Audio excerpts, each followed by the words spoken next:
So somebody called me, that very dark man made a post about Access Bank and 500 million naira allegedly missing from a deceased customer's account. At first, I went like, it's not possible now. How can money disappear from a customer's account?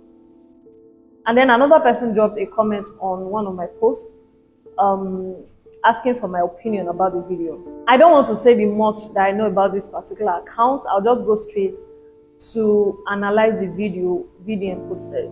After watching the video again, these are the reasons why I am also concerned. I wrote some things down here, and number one on this list was the integrity of the deceased customer. But after I saw that VDM posted the accuracy of the first and the second banks where the customer said he had money, that was accurate. Okay, so we could nail this off. This one is not a case, because this is the first thing that the bank will be looking at. What is the integrity of the customer? So we can say that this customer had integrity because every other thing he said was true. The statement that he posted, the statement read interest capitalized, so it means that it's a savings account where interest were paid on that account. So the opening balance on this account was 0 naira. As of that 2016, it read 0 naira, which was what he said, the document, that was what the document said. 0 naira in 2016. And then when you say 0 naira, at the end, you now said 51 naira as the balance. You said the account was open on 0. How come that 51 naira entered? So it means that 51 naira was accumulated interest paid on an amount that was in that account, undisclosed. So I think Access Bank should provide the amount that got into that account and the date that money got into that account. Like, how did that money get into that account? Everything here is my personal opinion. Yes, it's possible that the customer did not do any transaction from 2016 to 2020, which was where the statement jumped. But it is not possible that from 2016 to 2020, there was no interest paid. Because now we have seen that from the opening balance, there is now 51 naira in that account, and it's a savings account. If you don't make withdrawal from the savings account 3 times in a month, you qualify for interest. So this account has qualified for interest. As you can see, subsequently, it has been receiving interest. How much goes into the account? What medium, what means did that money get into that account?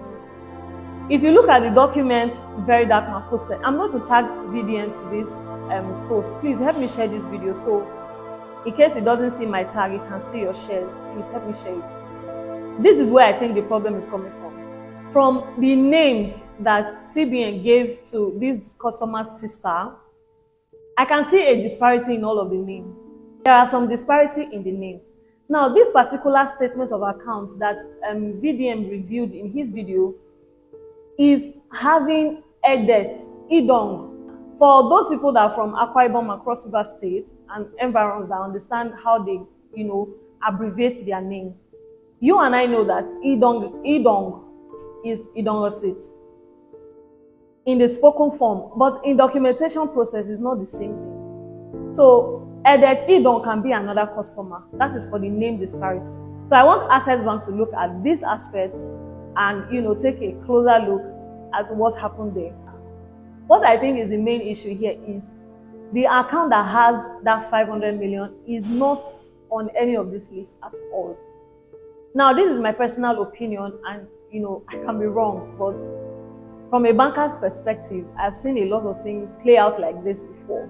I am thinking that the account that has that 500 million naira is not in any of this school. And why? Because I am suspecting that this customer has not linked BVN to that account.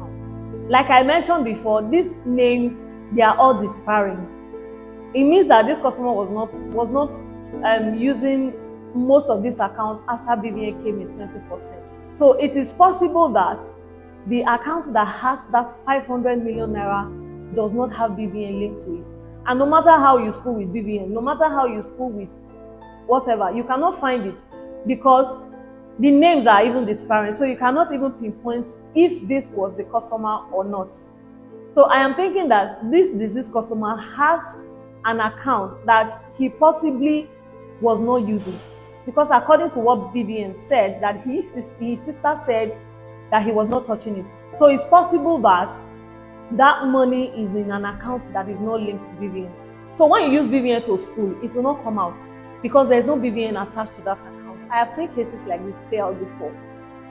So this is where I am suspecting a foul play. And this one is to Access Bank. They should check if there is an account in this customer's name that does not have BVN, that is having that amount. Because when BVN came, you had to link one BVN to all of your accounts in various banks where you have accounts. And the reason why they asked everybody to link their BVN to all their accounts was to ensure that your names are the same in all of the banks. But from this document, you can see that his names were not the same. So this is where I am suspecting a foul play. Not a foul play per se, it might just be an oversight on the part of the bank. So Access Bank should look at this aspect and do a thorough search. There is an account that I am suspecting has that 500 million naira where the customer did not link BVN to the account. And then for the 0101, first of every month is when interests are paid on savings accounts. So savings account that qualify for interest, that's the date that banks pay interest on them. These are the areas that I think Access Bank should look into. Please help me share this video massively. And I want to make this plea to the Central Bank of Nigeria. They should have a firm stand on how commercial banks should process letters of administration. They should have a definite stand on how money should be gotten out of deceased customers' accounts to their loved ones. It is a lot of hassle. There is a lot going on in this aspect. A lot of them are in my DM. Have stuck many years on the same process. Central banks should be able to mandate commercial banks on how to go about these processes. They should have a uniform policy that will cover all banks, commercial banks in Nigeria. Like the 2.9 million naira that they gave her cash, in some banks you cannot access that money cash. You are forced to open an estate account, and the draft will be paid into that account where you will now be able to access cash. They don't give you cash. They use it to open an estate account. So giving her cash, it means that some banks can give cash while other customers are made to open an estate account in other banks. There should be a uniform policy covering all of this. These are my submissions, and I hope and pray that VDM, Access Bank, and the rest of the team will be able to get to the root of this. Until I see you again, this is Flora, your digital banker. God bless you.